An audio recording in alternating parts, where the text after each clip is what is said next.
The operational update regarded on April 7, 2022. The 43rd day of the heroic resistance of the Ukrainian people to the Russian military invasion continues. The Russian Federation continues to conduct full-scale armed aggression against Ukraine. The main efforts of the occupiers are focused on preparations for the offensive operation in eastern Ukraine, which aims to establish full control over the territory of Donetsk and Lugansk regions. The enemy continues to be active in the Slobozhansk, Donetsk, South Bug, and Tavria directions. In the Slobozhansk direction, occupiers continued to blockade the city of Kharkiv and carry out artillery shelling. In the Donetsk and Tavria direction, the Russian troops continues artillery shelling of the settlement of Popasna. The goal is to set fire to units of the armed forces of Ukraine and resume the offensive on Rubizhne, Nizhne, and Novobakhmutivka. The Russian occupiers also tried unsuccessfully to break through the defenses of our troops in the area of the settlement of Novotoshkivska. In the South Bug direction, aggressor is defending previously occupied borders, taking measures to restore the combat capabilities of its units, continues to carry out strict filtration measures in the temporarily occupied territories of the Kherson region. Some of the withdrawn Russian units are located in tent camps in a number of regions of the Russian Federation bordering Ukraine. The Russian servicemen refuse to take part in further hostilities on the territory of Ukraine. The moral and psychological condition of this personnel is low and tends to deteriorate.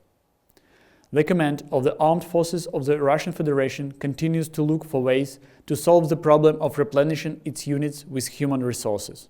Russia's military recruit centers have stepped up work with conscripts who have been discharged from military service since 2012 and have military specialties of driver, driver mechanic, scout, and junior commander. The official reason for the call to the military enlistment officers is to hold a training meeting on the specified military specialties for a period of 3 months. Also, on the territory of the so-called Transnistrian Moldavian Republic, appropriate propaganda work is being carried out with the population who has Russian citizenship. The occupiers continue to use violence against civilians in the temporarily occupied territories.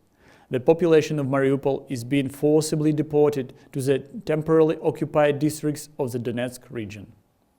The Air Force of the Armed Forces of Ukraine has hit 3 air targets in the previous day: a cruise missile, a UAV, and a fighter jet. The Air Force continued to launch missile and bomb strikes on the occupying forces. The total combat losses of the enemy from February 24 to April 7 were approximately: in personnel, about 18,900, tanks, 698, APV, 1,891, artillery system, 332, MLRS, 108, anti-aircraft warfare system, 55, aircraft, 150, helicopters, 135, vehicles, 1,358, boats, cutters, 7, mobile fuel tanks, 76, operational tactical level UAVs, 111, special equipment machines, 25, mobile SRBM system, 4. Data are being updated. The calculation is complicated by the high intensity of hostilities. We believe in the armed forces of Ukraine. Let's win together. Glory to Ukraine!